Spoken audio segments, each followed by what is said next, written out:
दुनिया में आप जातियों में, धर्म में बंटने के लिए पैदा हुए थे? क्या आप लोगों में कमतरी का भाव देखने के लिए पैदा हुए थे? कि आप एक समुद्र के किनारे जाइए, समुद्र के किनारे आप रेत का एक कण उठाइए। अब सोचिए वो रेत का कण उस पूरी पृथ्वी जिस पर आप रह रहे हो उसकी तुलना में वो कितना बड़ा है। क्या आप तुलना कर सकते हैं? यस और नो?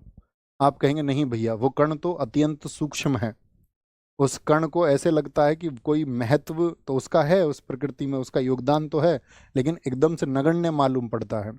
ऐसे ही मेरे प्यारे साथी, आप इस यूनिवर्स को देखेंगे, इस पूरे ब्रह्मांड को देखेंगे, इस पूरे यूनिवर्स में आप जानते हैं कि खरबों आपका आकाश गंगाएं हैं। जैसे हमारी आकाश गंगा है जिसको आप एंड्रोमेडा बोलते हैं, मंदाकिनी बोलते हैं, मिल्की वे कहते हैं, ऐसी ही खरबों आकाश गंगाएं और हैं। जैसा हमारे यहाँ पर सोलर सिस्टम है, ऐसे ही इस यूनिवर्स में बहुत सारे खरबों सोलर सिस्टम है। अब हम आते हैं, हमारा एक सूर्य है, उस सूर्य का जो चक्कर लगा रहे हैं आप जानते हो, जिनको हम 8 ग्रह कहते हैं, उनमें से एक पृथ्वी है। यानी आप समझना हम इस यूनिवर्स का कौन सा हिस्सा हो गए। हम एक पृथ्वी पे आ गए हैं जो एक छोटी सी है, किसकी? सूरज की तुलना में। इस पृथ्वी पर 71% पर पानी है और 29% पर लैंड्स हैं लगभग। 29% में आपका 7 कॉन्टिनेंट है, 7 महाद्वीप हैं। वो 7 महाद्वीप बटे हुए हैं 200 से ज़्यादा देशों में।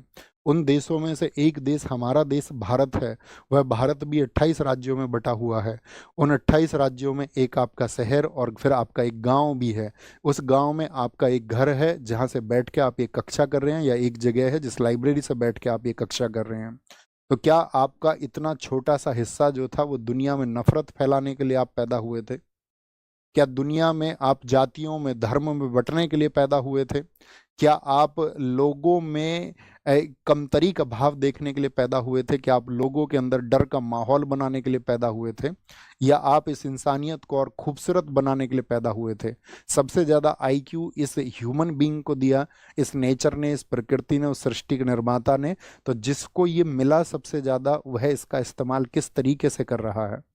वह इसका इस्तेमाल कर रहा है नफरत फैलाने में। तो मैं तुमसे बस इतना बात कहूंगा कि आप आज़ाद रहना और दूसरों की भी आज़ादी का सम्मान करना, कि सबको आज़ादी से रहने का, और वो आज़ादी सबको समान रूप से मिलनी चाहिए। ठीक है? और सबको मिलनी चाहिए।